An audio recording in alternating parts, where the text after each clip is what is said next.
This podcast is sponsored by nobody.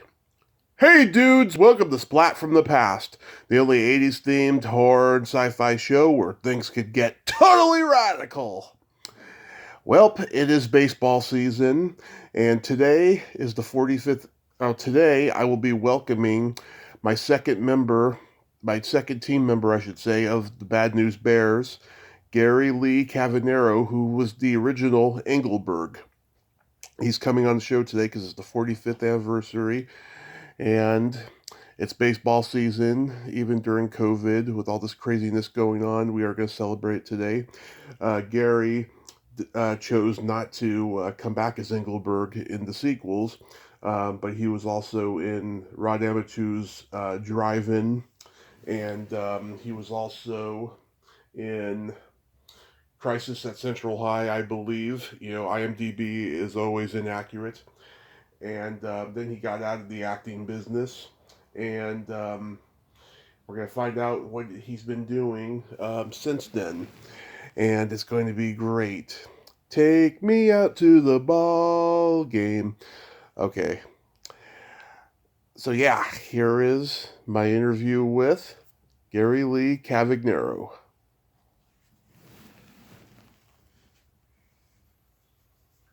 Hello. Hey Gary, welcome to the show, sir. Well, thank you very much. How are you doing? I'm doing pretty good. Pretty good. It's finally hot over here where I am. It's what time is it there? 11. Oh, 11 o'clock. Okay. Yeah, I thought you said 5 o'clock. I'm like, where are you? Oh no, I said it's finally hot over here. Oh, finally hot. Okay. Well, we beat you to that. We've been hot for a while. Okay. This is such a great honor. Thank you for taking the time today. Oh, my pleasure. So, going back in time, you were what, maybe 12 or 13 when you did the Bad News Bears? Yeah, I turned 13 on the set. Had you been acting before that? No, I had not. Wow. So you'd That never. would be.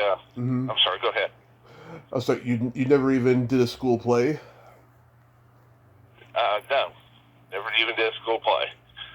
And quite frankly, when I did Bad News Bears, I wasn't really acting. I was just being myself. Yeah. So yeah, it was not that challenging.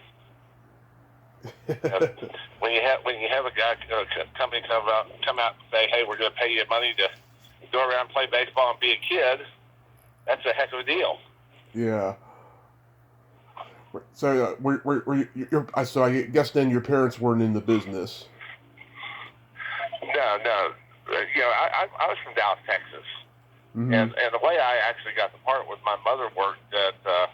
Both my mother and father worked. I was the proverbial latchkey kid. Mm-hmm. I was the youngest of three boys, and my mom worked at a place called the Apparel Mart, which is the market area where they would all the clothing manufacturers would come every year to launch their new lines. Mm-hmm. And not the designer guys like you said, Lorenzo or anything, but just the average clothiers. It was a huge place, and she worked for the director of catering there, I guess, as his assistant. And also in that building was the Kim Dawson modeling agency. Mm-hmm. And so she knew Kim Dawson and several of the agents that were working there. And the summer of 74, I guess it was, 74, I guess summer of 75, actually, mm-hmm. They were filming a movie there called Logan's Run. Yeah. With Michael York. And that was a really big deal in Dallas because back then, very few things were filmed outside either New York or California. Right. So to have a movie production going on in Dallas was a big deal. All over the news, all over the radio stations.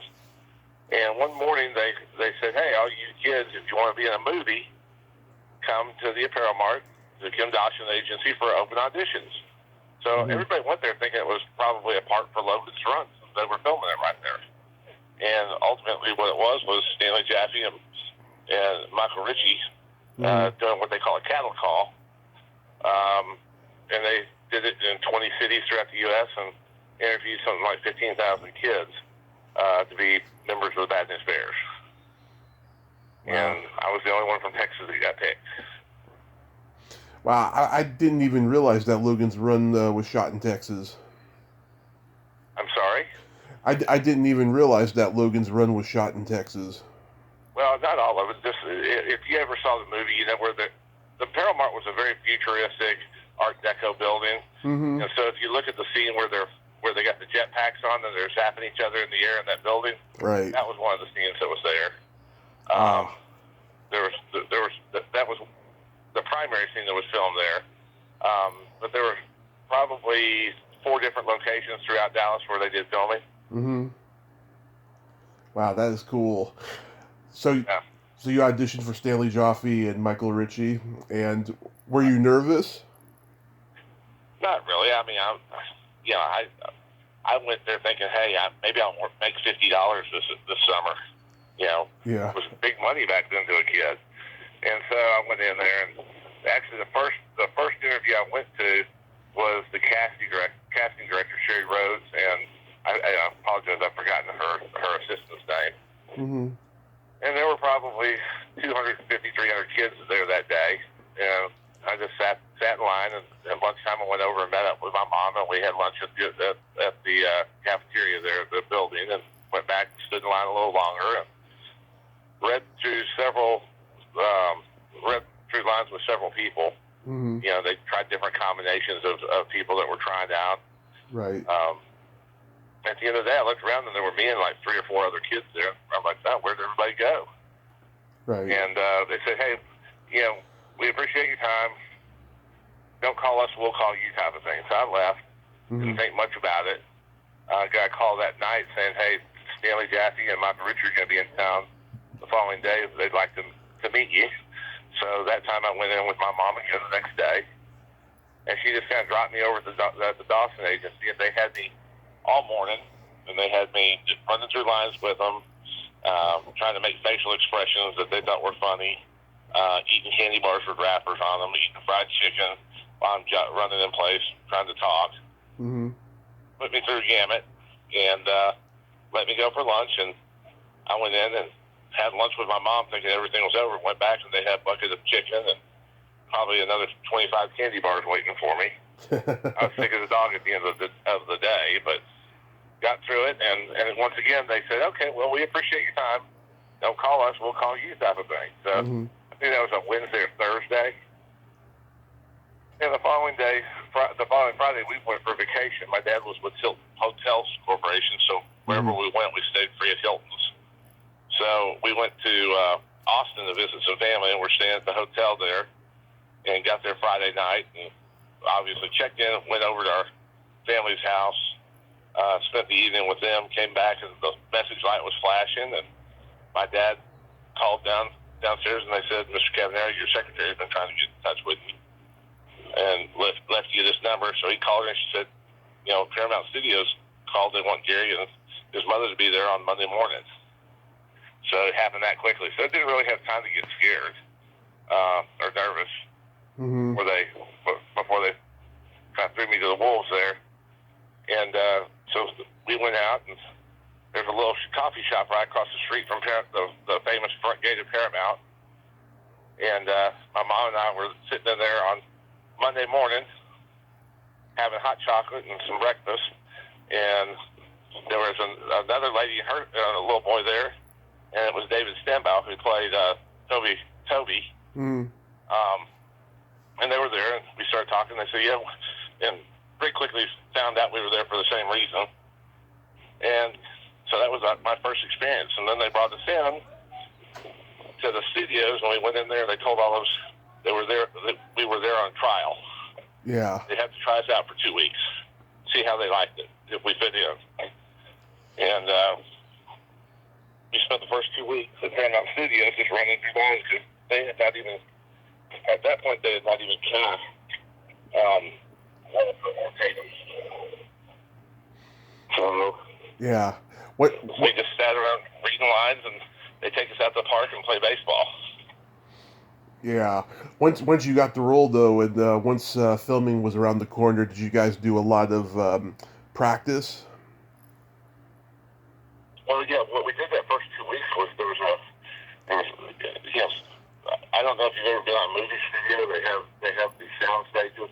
Oh yeah. But they've also got at least Paramount has like 4 or 5 little houses right there on property, and they had us in one of those houses all day, every day, the first 2 weeks, sitting in the living room around a big table, just reading lines, running lines with us.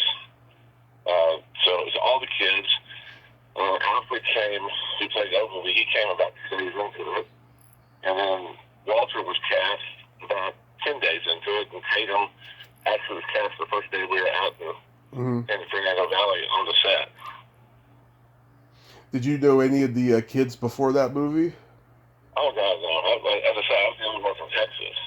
Yeah. Most of them were from California. There were 2 or 3 of them, about 3 of what it was. Alfred and Scott were from New York. Chris and I think Chris was from New Jersey, and everybody else was from California. Yeah, I think David was from California, right? Right. What was it like working with Walter Matthau? Oh, it was great.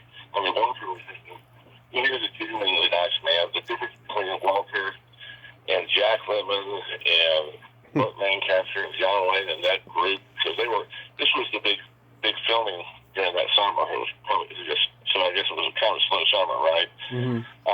But this was a big thing, and of course, Walter was in it, which brought Jack, and Bert's son was the screenplay writer.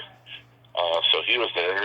Walter and John Wayne was friends with all of them, so he was there. And they were just really nice, very gregarious, cold-blooded guys. And they had soft spots for kids. Yeah. And that was kind of juxtaposition with Ryan O'Neal and his group of friends who came out, and it was all about appearances and how many awards have you won, things of that sort. And it was never like that with the older generation, Walter's group. They had all started out in vaudeville, and they were, so they come from fairly common backgrounds or mean backgrounds, right? Right. So, I remember Walter telling my mother one time, he says, I looked around and all of a sudden I was making really good money. Like it was a surprise to him. And,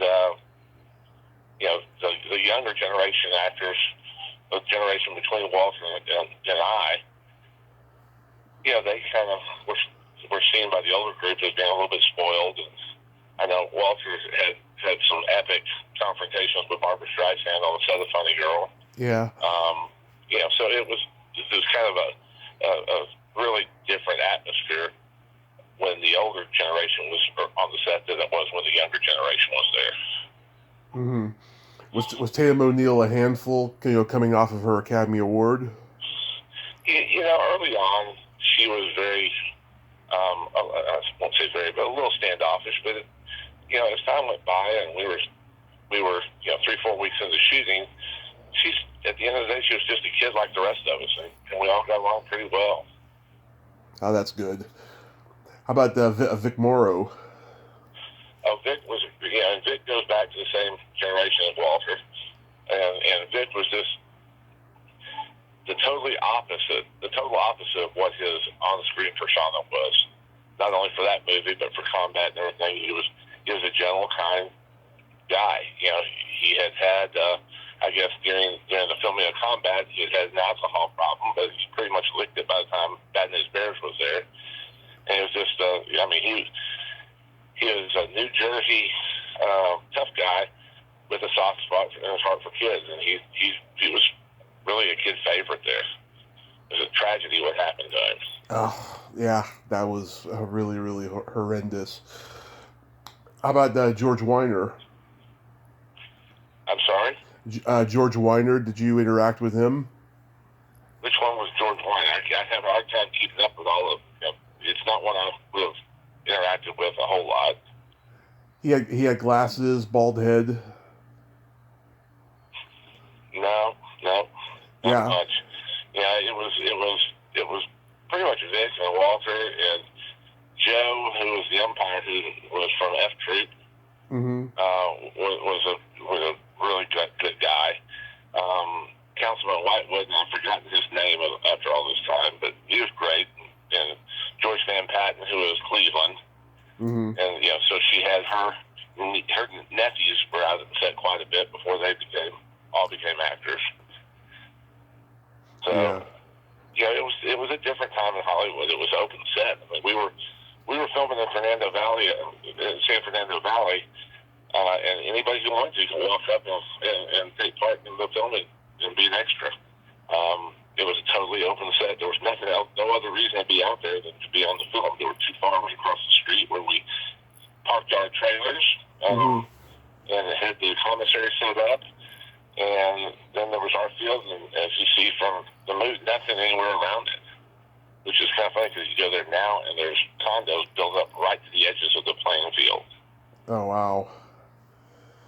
That is crazy. Yeah, it just shows you how times change, you know. Right. Jackie Earle Haley, he's such a talented guy. I mean, look at his career. Well, Jackie was maybe 3 years older than 2 years older than me, 3 or 4 years older than somebody like Georgie and Jaime. So that's the thing to keep in mind too, is we were all different ages. I turned 13 also. I think Jackie and Brandon were both 14, and and David was 14. And I teased David because I remember thinking he was so tall back then, and now I'm right at 6 foot, and he hasn't grown an inch since the movie. So I met him for the first time after like 10 years, and I said, "You're exactly the way I remember you." but we were all different age groups. Jackie, was out of the business for many, many years. In fact, he lived in San Antonio around a limo company, and I think he got his big break when I've forgotten the name of the movie. It was loosely based on Louis B. Mayer from Louisiana. Kingfish, I think it was called, where he was the driver of the governor. Oh yeah, All the King's Men. I'm sorry. All the King's Men. Yeah, that's it. All the King's Men. Yeah. And that was his big break coming back. And the star of the movie, just terrible with names, but he was from Fast Times at Ridgemont High. I'm trying to remember. Sean Penn. It's Spicoli. Sean Penn. Yeah, Sean Penn had met Jackie at the commissary at Paramount when we were there for that 2 weeks during Bad News Bears, and remembered him and said, remembered him and said he liked that look for this character, and so he went and found Jackie running a limo company in San Antonio and brought him on to do the movie, and got all sorts of acclaim for it, and he being right back in again. Wow. So you saw young Sean Penn on that set? Yeah. Wow. Oh, yeah. Well, they were, back then Paramount on set was filming Mannix, Barbary Coast, Happy Days, Little House on the Prairie. We got to meet all of them and got to know all of them at the commissary every day at lunch. Wow. That was just a magical time in Hollywood. Like, everybody knew each other. It was a really small community back then. And now it's just, there's so many people there. Like, not everybody knows everybody now. Right. Absolutely. Yeah. I mean, it's a much harder town to crack these days. I know the guy who played my older brother in Drive-In, Glenn Morshower, moved there from Dallas right after he graduated from high school, right after we finished filming Drive-In. And, it took him years. He's now a very well-established character actor. And I'm constantly surprised when I turn on TV and I watch a show and he shows up in it, but he's got really steady work and he's very well thought of and very good friends with Michael Bay. So that's the key there, is making contact. So he was General Morshower on all the Transformer movies. But again, he was one of the few that made it there. When you come out, especially when you're from out of state, especially when you're a guy. I mean, a very attractive woman always has a shot there. But there's from a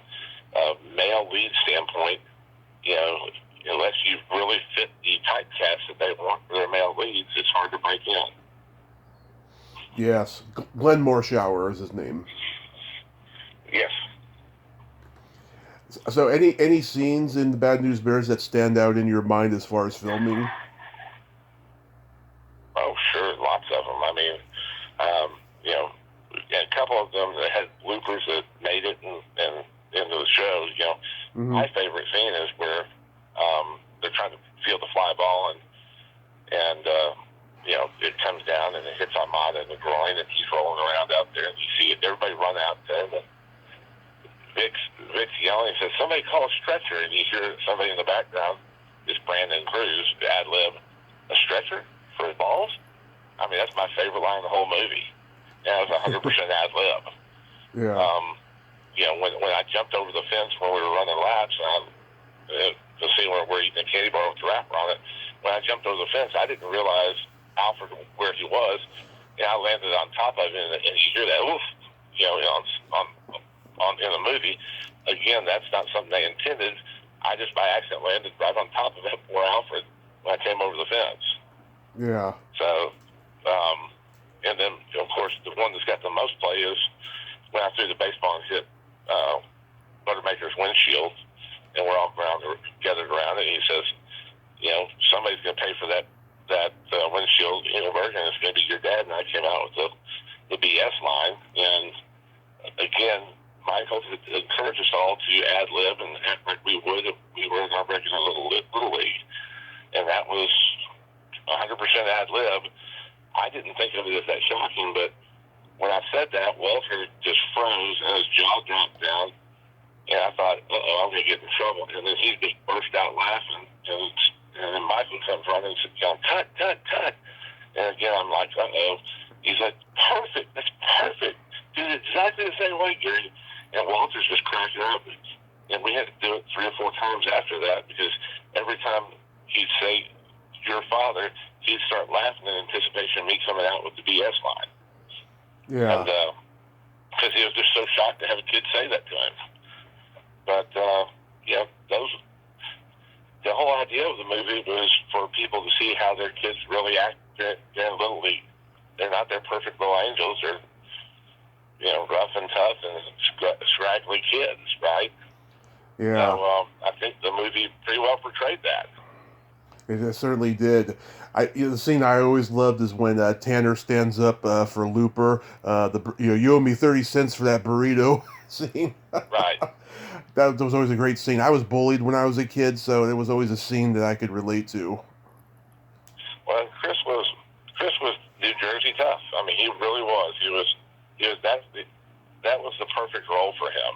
Mm-hmm. You know, unfortunately, or fortunately, just depending upon the perspective, you know, after the second movie, his parents had enough. They were very, very staunch Catholics, and right. they just didn't appreciate the language and everything. Well, I said it was normal for most of us. It was nowhere near normal for Chris, and so they pulled him out after the second movie, and you know, he to this day doesn't have a lot to do with any of the ballyhoo about Bad News Bears.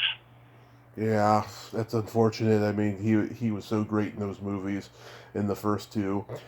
Are you still in touch with anybody from the movie? Oh, sure. I mean, I talked to David, mm-hmm.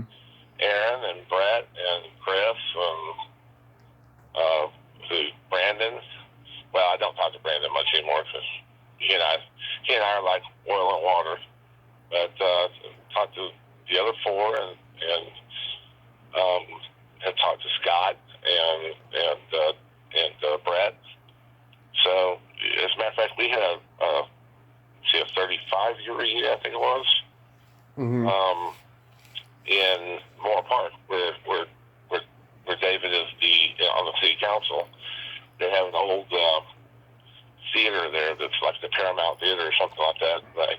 They closed it down one night, and for a charity benefit, they ran Bad News Bears. And then Aaron and David, Brett, Scott, and I got up on the stage and answered questions afterwards and did autographs and all that stuff. So yeah, it was a neat event. So oh, that's cool. Yeah. And then David and Aaron and I have been at a couple shows together as far as signing shows. So why didn't you do the sequels? Well, the bad news there is I was 5 foot 225 pounds, and by the time they did the sequel, and while I was out there, I got sick, and I went to a doctor who was not my family. Mm-hmm.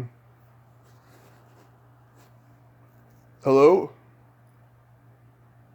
Hello? By the time you're 20. Yeah. It was really scared the what out of me. And so by the time filming had ended, I'd lost 30 pounds. And they were putting pads under my shirt and everything to keep me looking bulky. And by the time the remake came out, I was about 5'8" instead of 5 foot, and I weighed 150 pounds. And they said, well, we'd like you to do it. Will you gain 50 pounds back? And I said, no. And my parents said, absolutely not. He did this for his health. We're not going to go the other direction. So I didn't do it. Wow.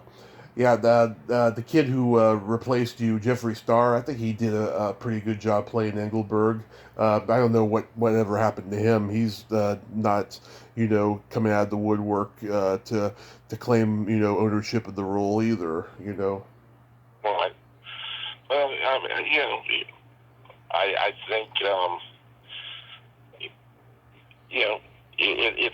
it's a hard thing. People don't understand. I mean, it's a tough world out there. Yeah. And you're a 12-year-old kid. You're expected to act like a 12-year-old kid, but behave like an adult. Yeah. You know what I mean? And it's that's why quite honestly, but so many child stars are so screwed up. And Yeah. It's the tough world for a kid to take part in. And that's why some of them get so messed up. As I said, some of them just go off like Chris and Star, and just you never hear of them again because they don't want to have anything to do with it. Right. Then you did Drive-In. How was that experience? It was great. I actually auditioned for it while I was still doing Bad News Bears out in California. And, it was it was a Columbia picture done by Rod Amatou. And he had done Texas Chainsaw Massacre. Mm-hmm. And, got here, and it was all local talent. Nobody from Hollywood. And picked it up after we made it, and made a pretty big money with it. Did very well in the box office. It was just, the things that happen in a small East Texas town on Friday night at the drive-in. And of course, that was back when there weren't some drive-ins. There was very few of them. Yeah. But one of the big trivia things that they had, I think, on the Games of Shooter, what was the movie being shown in the movie Drive-In? And it was called Disaster 76, and it was a very famous for its poster, which showed an airplane sticking out of the Empire State Building. Right. So, somewhat prophetic. And the late, great Trey Wilson was in it. Yeah, and, Trey had, what I've been told now by Gordon Keith, is that Trey had gotten the part for Hannibal Lecter. Anthony Hopkins. And, I'm sorry? Anthony Hopkins. Well, Trey was the original casting of it. And he died of an aneurysm the day or the weekend before filming. We did the story. That's when Anthony Hopkins was brought in. Wow, I did not know that. That is so cool. Just think about him playing Hannibal Lecter. Yep. That would have been. The part was made for him. It was also made for Anthony Hopkins, but it was a great tragedy. He was a very, very nice man. Wow. How was Rod Amatou? Because I heard he could be tough. Rod was not Michael. Let's put it that way. Yeah. He was a little bit temperamental. But again, a good guy from it was his business, his art, his craft, right? So right. He wanted it done the way he wanted it done. And as a 13 or 14-year-old kid,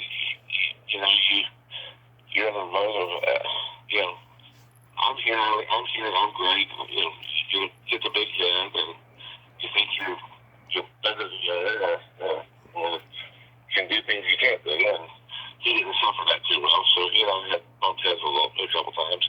I broke his toe, so Yeah. It was a roller skating scene, and then I came rolling up to him, and none of us had really roller skated. I tried to stop, and I couldn't. My feet went out from under me, and they flew up in the air. I landed on my butt. My foot came with the roller skate. I came right down on top of Ron's foot and broke his foot. Mm-hmm. So he was wearing a cast for a while. Wow, that's not good. Yeah. Were you in Crisis at Central High? Yes, I was. Yeah. That was actually the scenes I was in were filmed here in Dallas at Woodrow Wilson High School, which was the exact. They had the same architect. The buildings were mirror images of each other, Woodrow Wilson and Clark and Little Rock Central. Mm-hmm. They were the same plan, I guess is the way to say it. So I was in the scenes that they filmed here, and that was John Woodward and Charles Boone. And, so Joanne was there. It drew a pretty big crowd. Paul Newman was there quite frequently, and I'd met Paul because he and Robert Redford and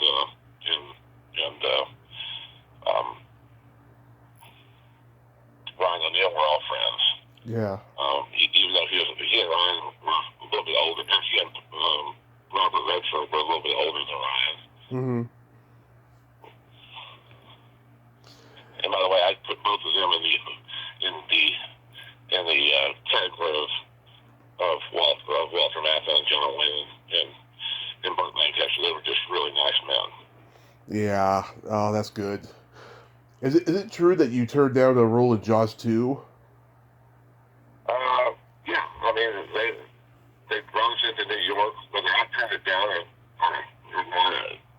I guess you could question that. I mean, I put myself out to running. Let's put it that way. Mm-hmm. I was in a row in line for the part of Brady's son's best friend, the kid with the curly hair and Steve.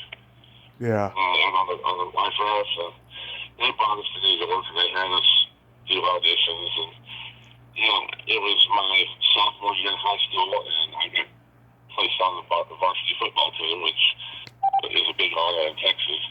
Yeah. You play varsity football till you're a junior in high school at the earliest. And I was pulled up to the varsity, and I was the first person in my high school to have that honor since Kyle Rhodes. And I just wanted to be a kid for a while. And it worked out. It worked out better for me, I think. Yeah, you made a good choice there. I mean, there's some good stuff in Jaws 2, but it's not the original. Right.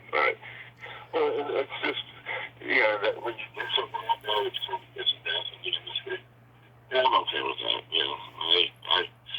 I enjoyed my career of acting, but, it was not what I wanted. Yeah. And, I'm fortunate enough to parlay my activities in football into the college education, and met and married a beautiful woman, and have been married for 34 years, and we have four strong, healthy kids, 3 boys and a girl, and 2 grandkids now. So Yeah. I'm happy with the choices I made.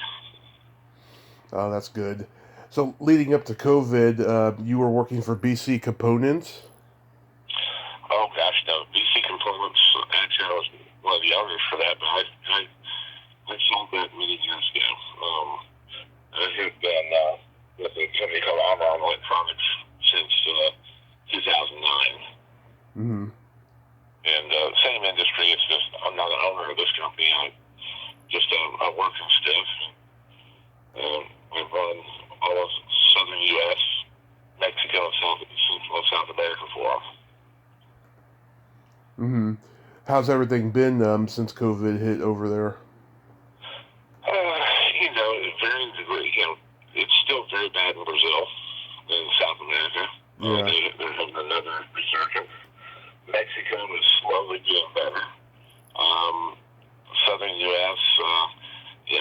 in my part of the southern U.S., Texas, Louisiana, Oklahoma. So, we're basically coming out from behind the curtains, and masks down, and businesses opening, and restaurants full. California, Arizona, to a lesser extent, New Mexico and Nevada are still, on lockdown, especially California, obviously. And Right. so I don't do much traveling in those places yet. We're freely around the Cola area, and even down to Mexico a couple times. Yeah. I'm very optimistic that everything will be all right, by the end of the year and stuff, and everybody will be able to. It's amazing. It's amazing to me. I've got friends in the companies who are like in Chicago, New York, and they haven't gotten vaccinated. They're like, well, it's still 60 and over, and I've got two nephews who are 18 and 16 that just got vaccinated this week. When I went in that mine they did at Texas Motor Speedway, they vaccinated 40,000 people the first day. And I was there for less than 10 minutes. Never got out of my car. Just rolled through a tent. They rolled down the window and they gave me a shot in the arm and sent me on my way. Yep. I'm getting my second vaccination today, as a matter of fact. Which one are you getting, Moderna or Moderna. We did that, 4 weeks ago, and it was a really good choice. I had like a 24 hour feeling a little shaky and weird, but then after that I was fine. Yeah, my daughter had Moderna, and they have a little bit of a side effect on the second shot of about 12 to 24 hours after the shot. You get about 24 hours window where you're not feeling real well. Yeah. I did Pfizer, and other than being sleepy, no side effects at all. Mm-hmm. So, but like I said, here, just about everybody's been vaccinated. Absolutely. Well, Gary, I thank you so much for coming on today, and I really appreciate it. My pleasure. Thank you for having me. My pleasure. You have yourself a great day and stay safe. Okay, you too. Thank you very much. All right. Bye-bye. Bye-bye. Well, there you have it. Gary Lee Cavagnero. Ain't he a cool dude? Oh, nice guy, and great stories about the Bad News Bears and driving and etc. And it was really great to talk to him today. Well, until next time, this is Tommy Throwback Kovac saying, there's no shame in living in the past, because the present sucks. Later, dudes.